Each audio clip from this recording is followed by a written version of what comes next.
What does the concept of home mean to you? That's the question architect and artist Ben Fell asks with his Milesburg project, The Crooked House.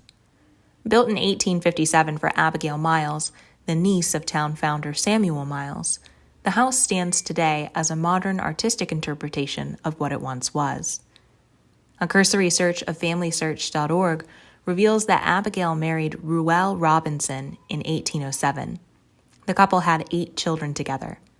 She was then remarried in 1831, a year after the death of Ruel, to a gentleman named William Scouten. Abigail's uncle Samuel Miles led a rich life as an American military officer, politician, and businessman.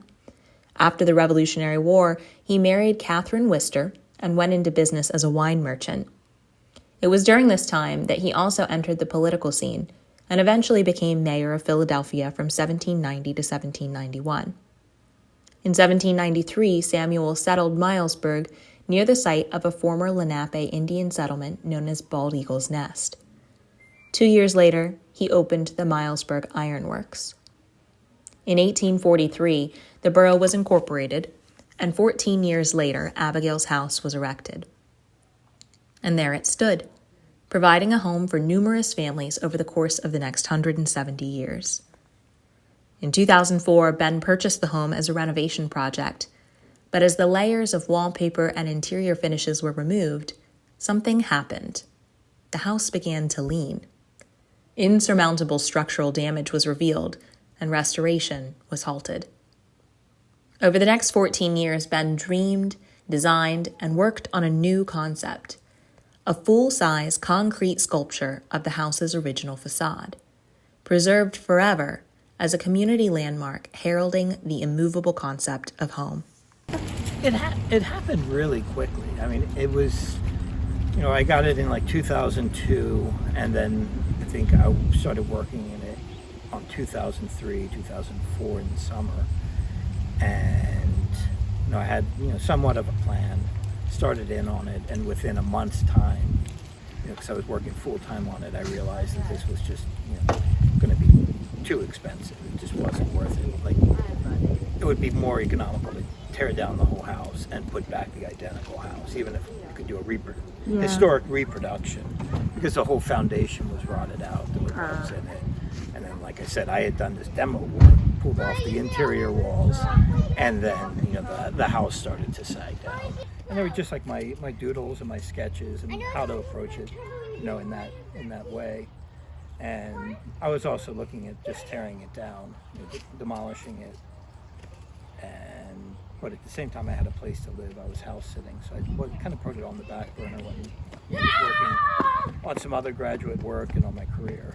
I went through a lot of iterations of how I would do it, how I would turn this into art, whether it was just preserving pieces of it, somehow making it more abstract. I had the site here, but I didn't know what to do with it, whether I painted. And it was interesting because I did hundreds of drawings, like sketches and conversations. And I came back to this drawing that was from like 2003, and that had pretty much what we see today, or the direction of it now. So it was just the basic front of the building, 2 sides going back, and the roof going up. Bringing the self-esteem of the community up, exposing the arts, and that conversation of what home is, bring people together. Like right now in particular, with the political differences, people with different backgrounds can hang out and maybe talk about something that is more important than politics, and so we're talking about homes and places they live, their families, and those type of things. And what community means to them as well. Great things with the project, how it's pulled the community in. Yeah. Like I said, the project builds its own sort of life around it. So The project is now nearing completion after nearly 15 years in the making. The panels of the original house have been sprayed with a coating to create a mold for the supports, and soon the concrete will be poured and the crooked house will be erected in all its crooked glory, providing a gathering space to the Milesburg community aptly named Homecoming Park. My experience at the Crooked House shows me the breadth of creativity that comes with historical preservation. No longer will I think of this as a rigid concept based solely on historical accuracy and the ability to recreate the past. While I still appreciate that level of dedication, I also appreciate Ben's artistic approach. In this way, we connect almost more viscerally to the emotion and interconnectivity of our neighbors, both in proximity and in time.